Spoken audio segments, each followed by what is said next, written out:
Eu não tenho dúvida disso, de que sim, conhecer ou se interessar por história das ciências vai contribuir com o ensino.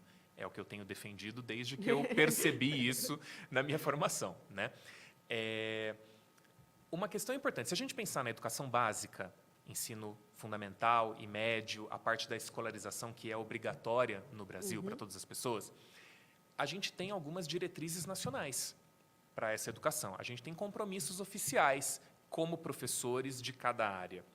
Nas áreas de ciências da natureza, a gente tem o compromisso de permitir o acesso dos estudantes a conteúdos científicos, porque a escola tem que ajudar a introduzir cada indivíduo na história cultural da humanidade. Mas então a gente precisa ensinar a ciência, as teorias, os experimentos, as leis, os cálculos. Só que a gente também tem o compromisso de ensinar sobre ciências.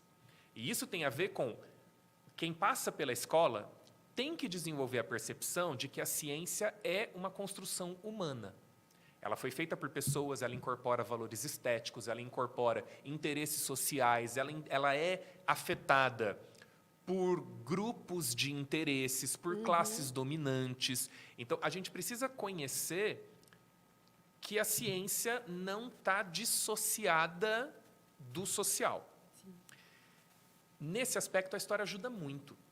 A história também ajuda no começo. Você entende melhor um determinado conceito, você entende melhor uma determinada equação, se você entender por que aquele conceito foi construído, como aquele conceito ou aquela equação foi construída, quais problemas deram origem àquele conhecimento. A história ajuda nisso.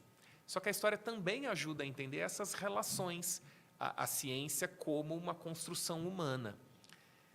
No nível mais básico, estudar a história da ciência ajuda o professor a selecionar melhor as palavras.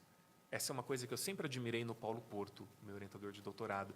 Ele é capaz de selecionar palavras precisas até para produzir dubiedade quando ele quer, né? Mas para evitar desentendimentos, evitar determinados termos. Por exemplo, a noção de prova ou de comprovação é algo complicado em ciências. E se você discute alguns episódios da história da ciência, o professor tende a verificar, a moderar o próprio discurso para evitar dizer fulano descobriu tal coisa. Né? Quando você diz Rutherford descobriu que o átomo era dividido em duas partes, tinha um núcleo e uma área de influência externa que ele chamou de eletrosfera.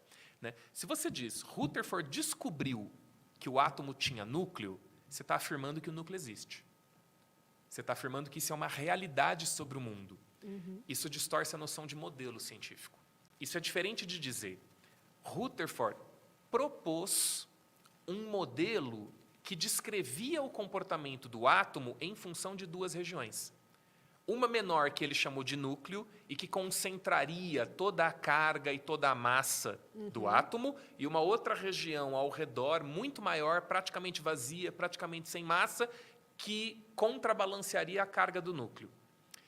Ao dizer ele descobriu ou ele propôs, muda tudo na interpretação que você vai dar para como é que a ciência funciona. Sim. Quando ele propôs ou ele interpretou, você está dizendo, ele construiu um modelo. Aquele modelo tentava responder aos problemas com que ele lidava naquele momento histórico. Aquele modelo pode evoluir. Aquele modelo pode ser abandonado no futuro. Aquele modelo pode não fazer sucesso no meio da comunidade científica. Pode não ser bem aceito. Então você diz, existe um jogo social de convencimento, de comunidade, pelo qual aquela ideia vai precisar passar. Se você diz, Rutherford descobriu isso, você está afirmando, acabou o problema. Sim. Algo era desconhecido, a partir de agora sabe-se, é a verdade. Bora para o próximo tópico. Né? É outra visão de ciência.